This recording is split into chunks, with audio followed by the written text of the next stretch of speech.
Ratnati Iskandardinata, high school student, 17 years old, and also a talented dancer from Indonesia. From Japan, Yoriko Konishi, whose lovely voice you've just heard. From time to time, we like you to get a sense of what we do in all those times when we aren't having serious discussions. We very often get Yoriko to dance or sing for us. She does both. From the United Kingdom, 18-year-old Judith Reeder. Judith's got a bit of a cold today. It did not come from swimming in the Atlantic Ocean, although she assures us that when she's in England, she does swim in the ocean during the winter. From the Philippines, Raul Contreras. Raul will be 16 years old, patriotically enough, on the 4th of July. He may admit some prejudices, but one he obviously doesn't have is a prejudice against women, or he wouldn't have been willing to appear tonight with 3 women being the only male on the program. Now, on this question of prejudice, perhaps we ought to start out by trying to define what you think prejudices are. What do you think prejudice is, Ratnati? Well, I think prejudice is a feeling of hate of people as a group or individual toward other people. You say a feeling of hate. Do you think prejudice is as strong as hate? Yes. When we ask somebody if he has a prejudice, then the answer will be, I hate such and such. Well, I suppose that is true. What do you think prejudice is, Eureka? Well, I have found out that if somebody distinguishes between 2 white men, it is not prejudice. But if somebody distinguishes between a white man and a colored man, it is prejudice. I would define prejudice as a rigid opinion formed about a certain thing before there has been a just examination of the facts. When a person loses track of the dignity of the human soul and begins to judge others not on the basis of their being persons, but on the basis of race, creed, economic status, that is prejudice. Well, is it fair to ask you whether you have any prejudices? Well, I guess so, Mrs. Waller, and being brutally frank, I'm prejudiced against Japanese. Well, not to the extent that I hate them, no, not that way. But I got this, well, as a result of World War II. Because, well, I guess I was yet too young to understand what happened during those times. But I think that what my relatives and friends and the people who were witness to that unfaithful occasion, well, they just more than justified the fact. And I think it's justified for me to feel the same way because, well, I know that my people suffered very much under that rule. You still as prejudiced against the Japanese as you were? Well, 5 years ago, that prejudice of mine was, well, slightly fading away. But when Japan stubbornly refused to pay reparations to us, well, the prejudice began to brew again. But now I found out from close contact with Yoriko and other Japanese that Japan isn't ready to pay reparations yet, because as Yoriko said, some of them, and most of them, even have to suffer the cold in the classrooms because they can't afford to heat the schools. Yoriko, you've got any prejudices?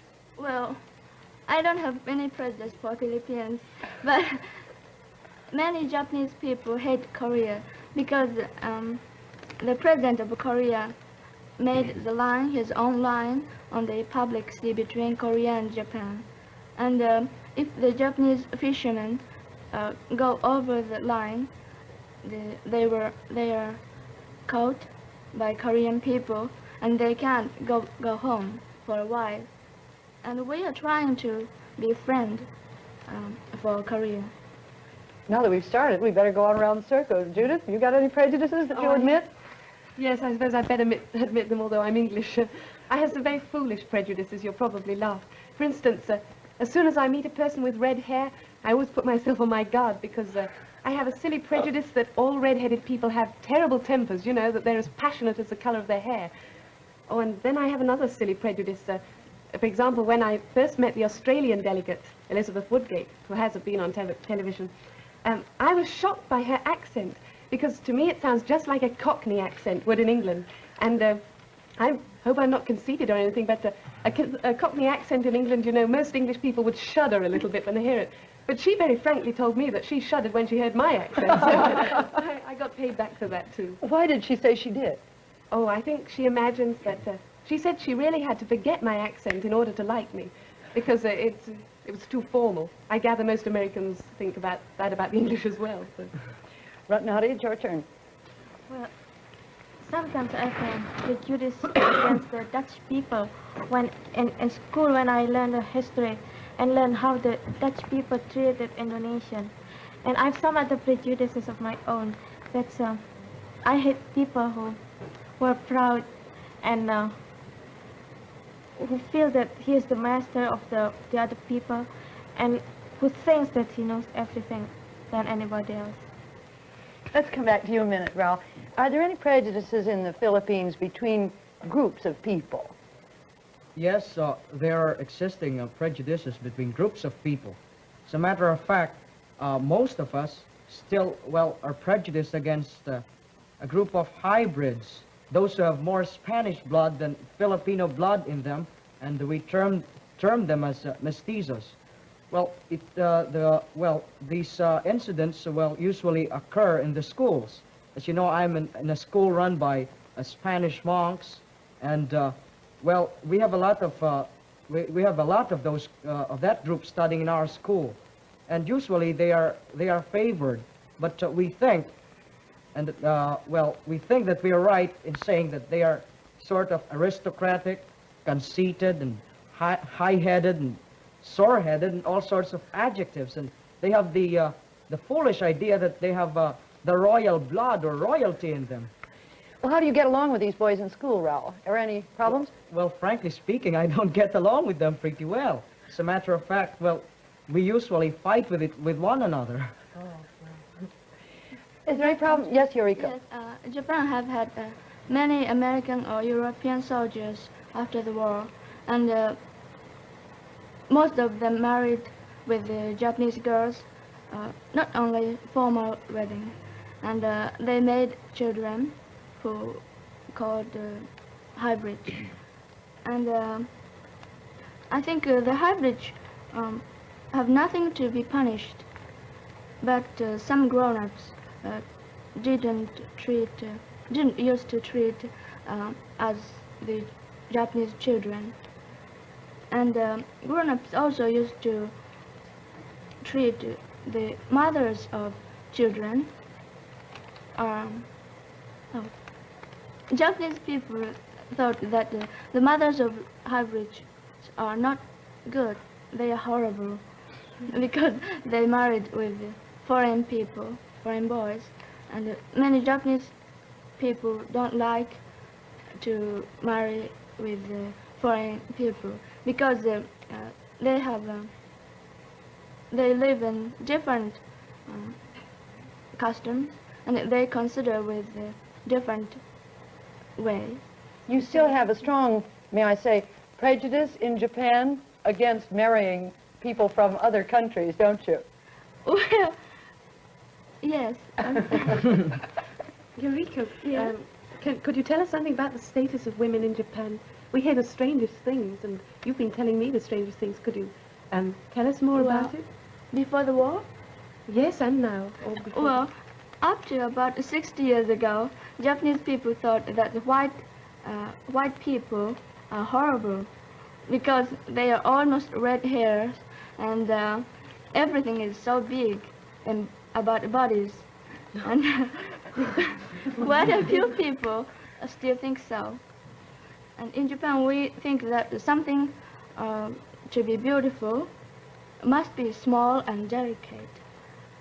You could hardly apply the word delicate to some of the big soldiers we sent to Japan, could you? But I never knew that you looked down on us because we were big. That's a very interesting. We're always proud of if the Western men are tall and handsome. We consider that yes. Oh, we're proud to be small and delicate. What you said about skin color, Eureka, I've heard that the Chinese speak about us as pink people instead of white people. It's so much more difficult to be proud of being a pink person, isn't it? Oh, yes, you're a pink person. Might as well face it, Judith. Here we are. I feel scarlet. Ratnati, let's get... Yes? Judith, since British has so many colonies and, let's say, nearly all over the world, how do you feel towards the people in the colonies? Do you have some prejudice? No, I personally don't have any prejudice, at least I hope I don't, but I know that a lot of Europeans think of the Asians, for example, as rather lazy. I don't mean to be rude, but that used to be the impression we had. You know, when we started our colonization, we thought we were doing good for you. I know that you disliked, for example, in Indonesia, you disliked the Dutch there, but they probably thought they were helping you. They were not helping us. See, you mentioned that we are lazy. Well, we are not exactly lazy, but they didn't give us a chance, see? And we didn't get experiments to build our country. Well, Judy, I don't think all Asians are lazy. No, please, you're misunderstanding me. I said that was a general opinion. Maybe not now, I hope certainly not. General opinion, but, well, when it's not, it's, well, sort of wrong to say that they are lazy. Let's just say that they've got very flat feet that they can't lift them up. Because you've got to consider, for example, the climate in most of the regions in Asia. Well, it's just but natural. You can't just work with all the warm climate around you. Of course, you'd always feel like fanning yourself, or going to an air-conditioned theater or something else where it's cold. Is there not only this difference of climate that explains a difference in tempo, but is there a difference in philosophy, too, that perhaps we in the West haven't appreciated, I wonder? Well, as far as I know it, and, well, I think you've mentioned it in this program, that Indians think that they should never soil their hands. And in the Philippines, I must admit that, well, we're sort of inclined to get white-collar jobs and swivel chairs. Most of us do, especially the new college graduates. We don't want to work with our hands. We want to have, well, big bosses and with pretty secretaries around us. That's the common tendency. Could you give a proof that we are lazy? Oh, gosh, now you put me in a corner. I was trying to give you an example. You criticize the countries which do, you criticize the Dutch, for example, but I know the British, when they started doing their colonization, they tried to help the countries they were in. But you think that we were butting in and taking away your opportunities? Well, yes, I think so. I'll give an example about the Dutch, that we didn't get a chance to be educated, for example. That was when the Dutch were there? Yeah. And do you think if the people in the colony get a chance to get free, you will give them? Do you think? Oh, now we're going right off the subject. Yeah. See, my friend from Malaya is very glad that Malaya will get the independence next year. She's very proud, and she tells everybody that Malaya is going to be independent next year. Do you think that if you do that to the other places, then you will yes, you'll make them satisfied? Well, we hope it will make them satisfied. Every country wants to be independent. That's only natural. But there comes a point somebody to decide whether they're ready to receive their independence. But I know we could go off on another long argument about that.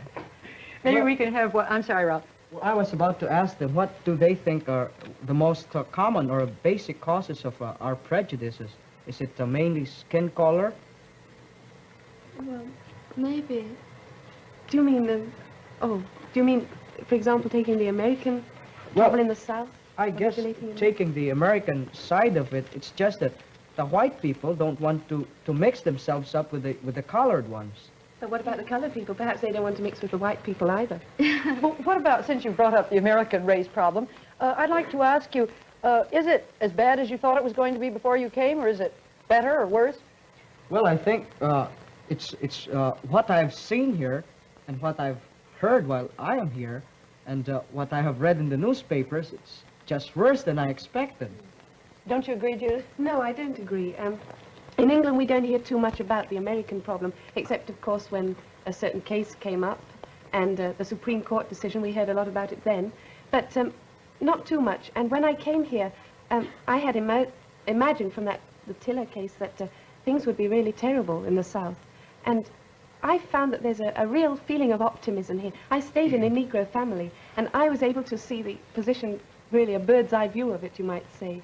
And the first thing that impressed me was that the Negroes themselves were were not happy about the situation, but were pleased. They were grateful for what progress had been made, and they were sure that the situation would continue to improve. They Is said that the 2 weeks you were in New Jersey that yes, you that's stayed in the right, Negro when I family? was in the Negro family. I know that was in the northern part, and conditions are better there. And I was very impressed with that. They said it would be a slow process, but things were gradually improving. It was a matter of breaking down tradition, and I was very happy to find that. I'd like to know some of your other experiences with, yes, Eureka. I've never seen any evidences of racial prejudice in the United States, but I found out that most Negroes are laborers, and they don't have a high position on business. But I was very glad when I saw the Negro girl in South Orange, in Columbia High School, who was the vice president of the student council. I'm glad you did too. Yes, Ratnati. Here in New York and New Jersey, I don't see any racial segregation or something like that. But when we stop in Williamsburg and we stop in Negro school, I saw it's very strictly. I mean, the Negro school go to the special Negro, and I was talking to some of the girls in the school, and I asked them how they feel about being segregated. But they said that they don't mind about that, and what they want is equal rights. And there are some places that they can go, such as restaurant or some clubs. And I think that since all Americans claim and emphasize that America is the most democratic country in the world, and as long as segregation exists, I don't think it's a democratic. I mean, pure democratic. Well, adding something to that, isn't it that, well, in the Pledge of Allegiance to the American flag, you mentioned something about, I pledge allegiance to the flag of the United States of America and to the republic for which it stands, one nation indivisible under God, with liberty and justice for all. Well, the last phrase just doesn't suit everything. I mean, with this segregation problem here and the discrimination against colored people, how in the world could you have liberty and justice for all? And in one of my hospitality periods, I didn't expect that even the kids could carry it that far. I had the, well, privilege, I should say, of attending one of the dances sponsored by one of the civic groups. And I just noticed that, well, it was a big dance floor, and all the white kids were assembled on the left side, and the most, well, shall we say, not strategic part of the ballroom, well, all the colored boys and girls were in there. And I never saw a white boy asking a colored girl for a dance, nor did I see a colored boy asking a white girl for a dance. I had a nasty experience too. When I first arrived here, and I happened to mention to a group of young people that I was going to stay with the Negro family, one of the boys got up and walked out of the room. And I felt awful. I thought, well, we're in the north now, not in the south. And then when we did go into the south, I really came against it pretty hard. We went into this big store, and I was in the ladies' cloakroom, and I was washing my hands, and I was with a group of the eastern delegates, the rather darker-skinned ones like Ratnati. And I was standing a little apart from them, and this lady came up to me, and she pulled me to one side, obviously assuming that I was American, and she said, what are these Negroes doing in here? And I was so cross, and I told her as calmly as I could that I was with them and who we were, and of course her attitude immediately changed. But it gives you such a nasty shock when you come up against it face to face. You read about it in the newspapers, you hear about it, but you don't really realize the significance of it until it hits you in the face yourself. I think the major cause of the prejudice is skin color, and I think I don't know why, but I think the white people think that colored people have dirty skin, and they don't have progressive culture, so the white people are the most great and wonderful person in the world. I think so. On this matter of skin color, if you were here in the summer, you'd see lots of Americans on all the beaches trying to get brown. significant. I wonder what that really means. I think we white women have an inferiority complex. The Eastern women and the Negro women have a sort of reputation for being so beautiful. I And guess we're a you little just- jealous of them. I guess you just envy us colored people. Yeah, I guess so. Well, is there anything corresponding to that in... Well, I think so, Mrs. Waller, because in the Philippines, it's just funny. There's a common tendency among women, well, those who have a dark complexion, I should say, or just a tanned one, or just a brown complexion. Well, especially these high society matrons. Well, even if they've got already wrinkles on their face, they still want to bleach their skin. Suppose you meet one right now and you say, oh, good morning, and you see that she's just tanned and brown. But after 3 months, you meet the same person, and with the usual society walk, and trying to be very dignified and cultured and everything. And you just notice that her face was is lighter than before. And when you look at her hands and everything up to her arms, well, you'll be likable to exclaim, Holy Moses, because there's a real, very great difference, you see. She's about very light here, but you look at the arms and everything, and the lower part of the body, but gee, it's just a very great difference. It's colored here, but it's very light. They really on the bleach face. their skins? They do, Mrs. Waller. They What about pay. Japan? Japanese women don't want to change in Well, any way, do Some Japanese women, right, how do you say? they? Dye? Dye their hair red. Really? Yes. They like a red hair, but I don't like it. What about Indonesia? Well, as the Western people try to get the darker skin, we try to get lighter skin, but we prevent the sun. I mean, But you're such a nice color now. I don't mind. I think it's when so we go pretty. out, then we use long sleeve blouse to prevent from the sun, so we don't get a very dark color skin. Tell me, what are your governments, if anything, doing about problems of prejudice? You've each mentioned some prejudice that exists in your country. What are your governments doing to try to eradicate it? You mentioned the prejudice against hybrids. You mentioned the prejudice against hybrids, too. You haven't told us much about the position of women. Otherwise, by the way, let me ask you right here, are women any freer in Japan now than they were before the war? Well, before the war, there was no democratic, and women belonged to men, and men controlled women in everything, and How about men now? had first opportunity to everything. Even getting out of the door, women had to open the door first, and the men passed first. And in the buses or theaters, men take seat first. And if there's no seat, women have to stand up. Oh, I'd love to live in Japan. Oh, But they do that in America and But England that- now. Is it changing at all? yes, quite changed. And just now women can vote, and women have equal opportunity in everything. Judith, you were talking about your prejudice against Cockney accent a moment ago. Is that still very strong in England, this prejudice of the so-called aristocracy against the Cockney? No, I don't think it's a very serious problem now, especially since the war. You know, this idea that the English speak either with a Cockney accent or else with a very aristocratic accent, that isn't true anymore. And we certainly don't despise people anymore if they speak with that. If you go into the House of Parliament now, you will often hear a North Country accent or a Welsh accent or even a Cockney accent. And we're proud of those kind of people because they are the people who got us through the last war, and nobody would dare say anything against them. In fact, it's the aristocratic accent which is the other side of the fence, and people laugh at that nowadays, I'm afraid. In fact, you may think that my accent is a little cultured, but I assure you back in England, I have not quite a Cockney accent, but still an accent. At least you mean to say your schoolmistress would not totally approve of you? Oh, no, I should be corrected. Judith, Quite a I lot. hate to think what's going to happen when you go back after 3 months here. So do I. You'll write me about that, won't you? Yes, I wanted to certainly. have time to ask you what you thought individuals could do in terms of eradicating prejudice. But our time's almost up. Anybody got a quick answer?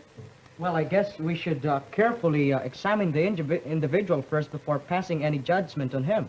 And if we ever pass a judgment, we should be just with it.